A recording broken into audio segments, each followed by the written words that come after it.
بسم اللہ الرحمن الرحیم ایاک نعبد و ایاک نستعین۔ مجھے آج بہت خوشی ہو رہی ہے اس دو وجہ سے۔ ایک کہ میں میاں والی میں ہوں، اپنے لوگوں کے ساتھ ہوں،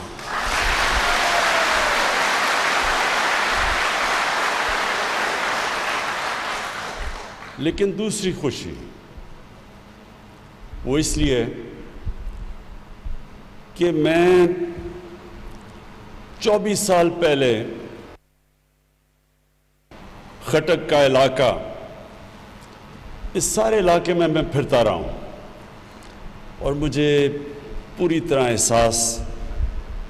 اس چیز کا احساس رہتا تھا کہ ان کا جو سب سے بڑا مسئلہ، اس سارے علاقے کا مسئلہ ایک ہی مسئلہ تھا، سب سے زیادہ وہ پانی کا تھا۔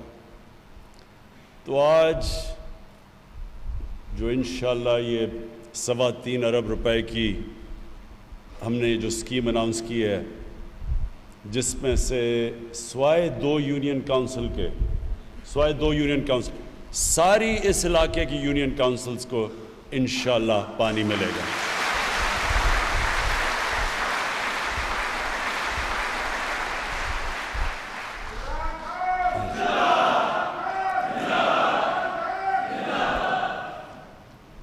میں جب بھی اس سارے علاقے میں جاتا تھا تو مجھے یاد ہے کہ اس طرح مجھے اتنی کتاب مل جاتی تھی درخواستوں کی۔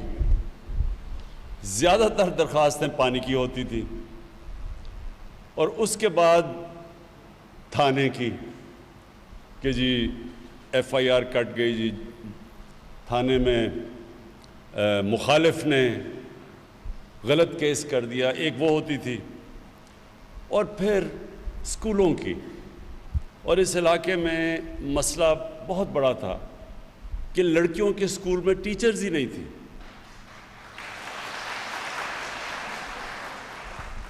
اور کیونکہ ہماری بچیوں کے اسکولوں میں ٹیچرز ہی نہیں تھی، نہ یا نرس ملتی تھی عیسیٰ خیل تحصیل میں، نہ لیڈی ڈاکٹرز ملتی تھی، نہ ٹیچرز ملتی تھی، تو یہ تیسرا مسئلہ تھا۔ اور میں ہمیشہ سوچتا تھا کہ انشاءاللہ اللہ نے کبھی مجھے موقع دیا تو میں یہ جو بنیادی ضروریات ہیں لوگوں کی، یہ انشاءاللہ پوری کروں گا۔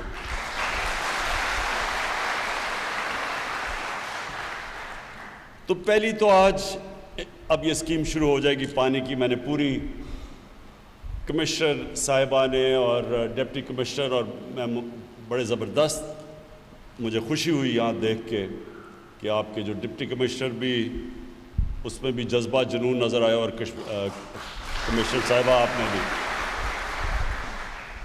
پوری پریزنٹیشن لی، اور انشاءاللہ یہاں جو سب سے بڑا مسئلہ پانی کا تو وہ حل ہو جائے گا۔ باقی مسئلے کہ لڑکیوں کے اسکولوں کے اندر ٹیچرز کدھر سے آئیں گی، اس کا بھی عثمان بزدار کے ساتھ میں نے بیٹھ کے ہم یہ پلان کر رہے ہیں، چیف سیکرٹری بھی یہاں ہیں، ہم پلان کر رہے ہیں کہ کیسے اب ہم نے بچیوں کے اسکولوں میں ٹیچرز بھی لے کے آنی ہیں، اور ہسپتال بھی، بیسک ہیلتھ یونٹ ہسپتال ادھر کیسے ہم نے اس علاقے میں جو لوگوں کو صحت کی سہولیات ہیں وہ بھی پوری کرنی ہے۔ اب میں آپ کو صرف عثمان بزدار کی ایک بات بتا دوں کہ میرے پہ بہت لوگ سوال پوچھتے ہیں، جی کہ آپ نے عثمان بزدار کو کیوں چیف منسٹر بنایا؟ کیونکہ میں نے یہ میاں والی کا علاقے میں لوگوں کے حالات دیکھے تھے۔ میرا یہ مان تھا کہ جب تک کسی کو سمجھ نہ ہو کہ ہماری طرح کے یہ پسماندہ علاقوں میں لوگ کیسے زندگی گزارتے ہیں، جب تک ان کو احساس نہ ہو وہ کیسے ان کی مدد کریں گے؟ جن لوگوں نے لاہور میں بڑے بڑے محلوں میں رہ کے چیف منسٹر بن جائیں اور چیک اپ بھی لنڈن میں جا کے کروائیں، بچے ان کے لنڈن میں ہوں، ان کو کیسے احساس ہوگا کہ یہاں لوگ کیسے رہتے ہیں؟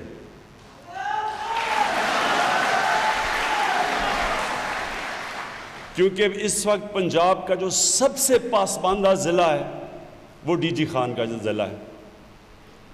میاں والی سے بھی پیچھے ہیں وہ. مسئلے ان کے میاں والی کے لوگوں کی طرح کے ہیں. وہاں بھی پانی کا بہت بڑا مسئلہ ہے. ادھر بھی ان کی بچیوں کے لیے تعلیم نہیں ہے. ادھر بھی وہ اگر انہیں کوئی کام، کوئی بھی تھوڑی سی صاحب حیثیت بن جاتا ہے تو اس کو بچوں کو اسلام آباد یا لاہور لے جانا پڑتا ہے تعلیم کے لیے. بالکل ادھر جو آج میاں والی ہماری ضلع کے اندر مسئلے ہیں وہی ڈی جی خان میں ہے، وہی بکھر میں ہے، وہی تونسا میں ہے، وہی ڈی آئی خان میں ہے. تو قوم تو ایسے ترقی نہیں کرتی کہ ایک شہر کے اوپر آپ سارا پیسہ خرچ کریں یا 2-3 شہروں میں وہ آگے چلے جائیں اور باقی لوگ پیچھے چلے جائیں. کوئی قوم ایسے ترقی نہیں کرتی. ہم جب مدینہ کی ریاست کی بات کرتے ہیں، جو میں پہلے دن سے جب سے اقتدار ملا ہے میں لوگوں کو کہہ رہا ہوں کہ ہمارا ایک ماڈل ہے. نبی صلی اللہ علیہ وسلم دنیا کے عظیم لیڈر نے جو مدینہ کی ریاست بنائی تھی اس کے کئی اصول بنائے تھے انہوں نے. ایک اصول یہ تھا کہ قانون کے سامنے سب ایک برابر. یہ نہیں کہ کوئی لاکھوں کی چوری کرے تو وہ جیلوں میں، اور جو اربوں کی چوری کر کے لندن چلا جائے تو وہ کہے جی میں تو قانون کے اوپر ہوں، مجھے تو پوچھو ہی نہ. نبی صلی اللہ علیہ وسلم نے کہا تھا کہ میری بیٹی بھی اگر قانون توڑے گی اس کو سزا دی جائے گی. اس کو کہتے ہیں قانون کی بالادستی. میاں والی میں مجھے یاد ہے یہاں بڑے بڑے طاقتور لوگ تھے، وہ ظلم کیا کرتے تھے، کیسز کر دیتے تھے غریبوں پہ. کمزور بیچارے جیلوں میں پھنسے ہوتے تھے. جو مجھے درخواستیں کیا آتی تھی کہ عام آدمی کی جرت نہیں ہوتی تھی طاقتور کے سامنے کھڑا ہونا. کسی کے اوپر بندوق رکھوا کے جیل میں ڈلوا دیا، تھانے میں ڈلوا دیا. کسی کو مار پڑوائی گی اس کے اوپر وہ منشیات رکھ دیں. تو بیچارے کمزور لوگ یہاں ڈرتے تھے. تو مجھے یاد ہے میں جب یہاں سیاست شروع کی تو سارے مجھے کہتے تھے کہ یہ جو بڑے بڑے دھڑے ہیں آپ ان کو کیسے شکست دیں گے. یہ صرف یہی نہیں کہ تھانے کے اوپر ان کا کنٹرول تھا، یہ بڑے بڑے طاقتور گنڈوں کو کنٹرول کرتے تھے جن سے لوگوں کو مارے پڑواتے تھے. تو قانون کی بالادستی کا مطلب یہ ہے کہ ہم نے کمزور کو اوپر اٹھانا ہے اور کوئی بھی طاقتور اس کے اوپر ظلم نہ کر سکے.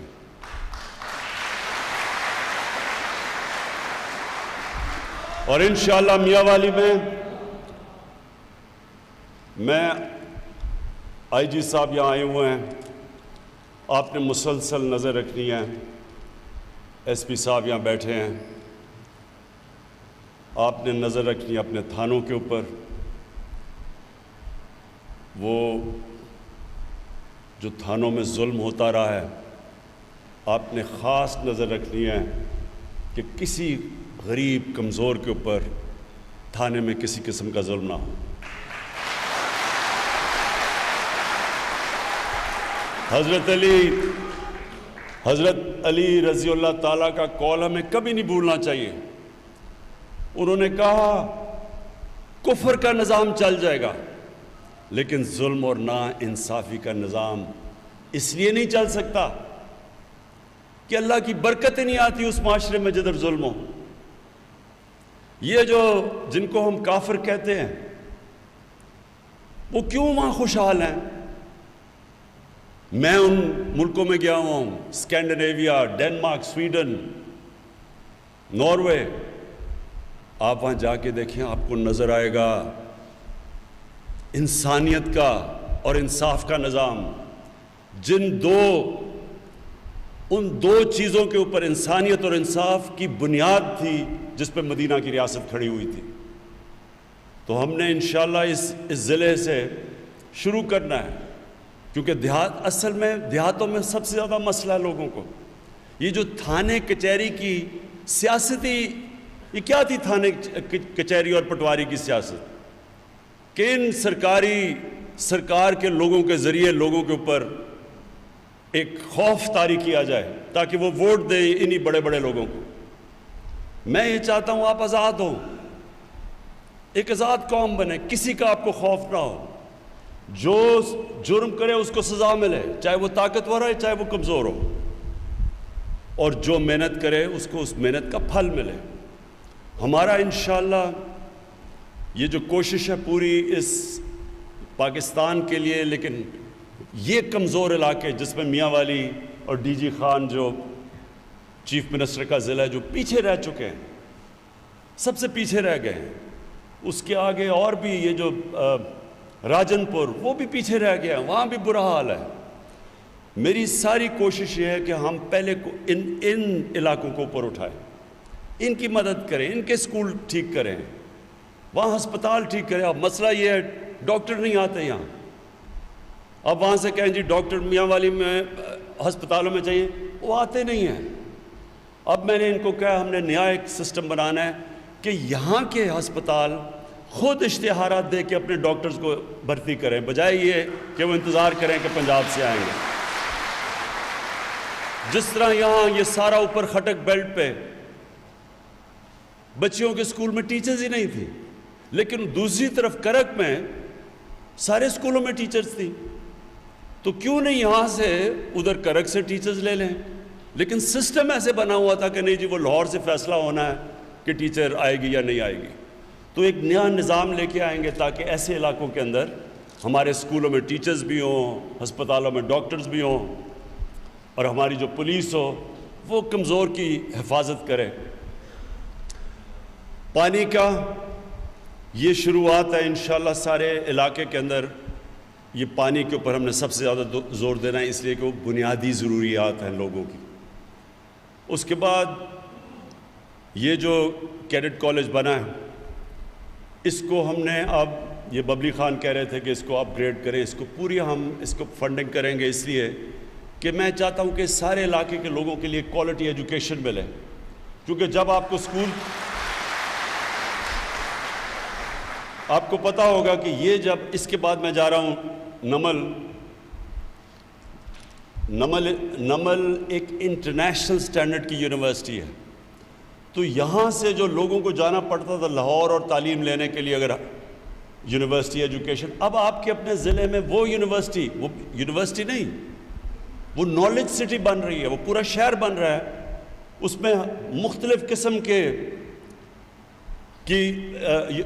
سکولز بنیں گے۔ مثلا پہلی دفعہ ایگریکلچر کے اوپر ریسرچ کی جائے گی تاکہ یہاں لوگ زمین کے اوپر گزارا کرتے ہیں، ایگریکلچر پہ گزارا کرتے ہیں، کیسے آپ کی مدد کی جائے کہ آپ کی پیداوار بڑھے، نئی ٹیکنیکس، بیج ڈیولپ کیے جائیں، وہ سارا اس ضلع میں بیٹھ کے ہوگا۔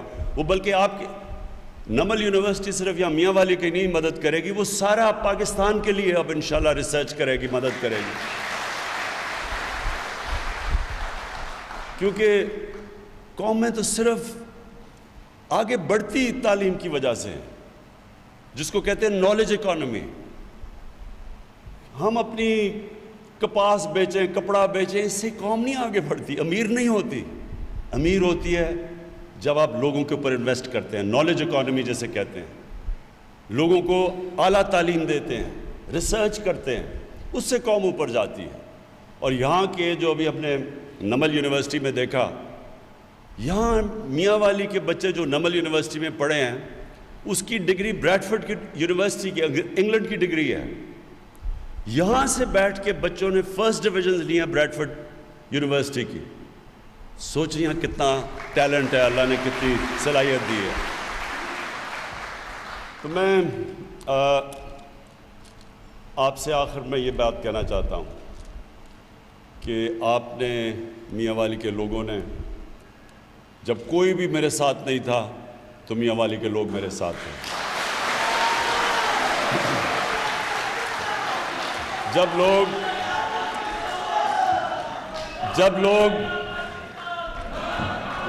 لوگ کہتے تھے کہ کھلاڑی کیسے پولیٹکس کرے گا، تو میاں والی کے لوگ میرے ساتھ کھڑے ہوئے۔ انہوں نے کہا کہ جب تحریک انصاف کو پہلی سیٹ ملی تو وہ ادھر عیسیٰ خیل کے لوگوں نے مجھے وہ پہلی سیٹ دلوائی۔ اور انشاءاللہ آپ کو فخر ہوگا. یہ زیادہ دور وہ وقت نہیں. پہلے تو کہتے تھے نا پہلے تو مجھے یہ کہتے تھے کہ میاں والی میں کیسے جیتے گے, بڑے بڑے دھڑوں کو کیسے ہرائے گا. پھر میاں والی سے پہلی سیٹ ملی, پھر سارے مذاق اڑاتے تھے کہ جی یہ کیسے, یہ پرانی 2 پارٹیز ہیں, ان کو کیسے ہرائے گا. پھر جب ہم جیتے انہوں نے کہا جی آپ کہہ رہے نیا پاکستان کیسے بنائے گا. یہ سب کچھ انشاءاللہ تھوڑا سا آپ نے صبر کرنا ہے. آپ کے سامنے یہ وہ پاکستان بنے گا جو دنیا کے اندر ایک طاقتور ملک بنے گا انشاءاللہ.